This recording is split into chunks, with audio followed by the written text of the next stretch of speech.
Messenger Updates 2025, Ask Meta AI.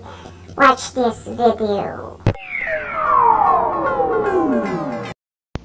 Hi guys, this is Erling TV channel.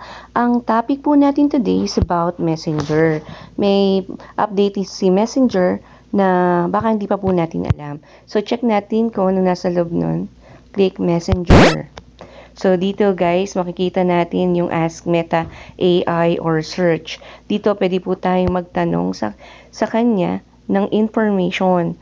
For example, about sports.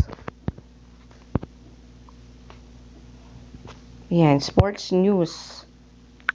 So, yan, dito guys, nag-searching na si AI. So, yan, here are some of the latest sports news updates.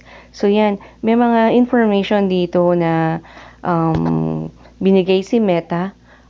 Ito yung parang chat GPT na pwede natin gamitin. For example, again, a quotation about life. So, dito bibigay siya ng sample or meaning. Click mo lang yung arrow left. So, yan. Life is 110% what happens to you and 90% how you react to it. The purpose of life is to live it, to taste, experience. So, guys, ito, nagbibigay siya ng meaning. Binibigyan niya tayo ng information dun sa mga tanong na sinend natin. Ito ay katumbas to ng sa Google na mag-browse tayo doon ng ask question.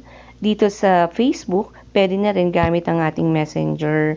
So, eto guys yung maganda ngayon kay Messenger na na-update siya and nakakatulong po ito. So, para sa mga ginagawa po natin in live na mga questions, yan, easy access na po and nakakatulong po na ma-broaden yung mind natin sa mga nangyayari po sa paligid or sa mga educational knowledge. Pwede po tayo ditong mag-ask. Yun lang guys. I hope nagkaroon ka ng additional information on how to use Meta AI search dito sa ating Messenger account. So guys, this is Erling.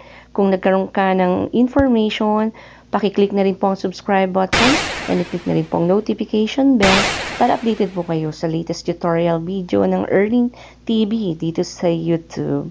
Again guys, this is Erling and have a good day po. Bye!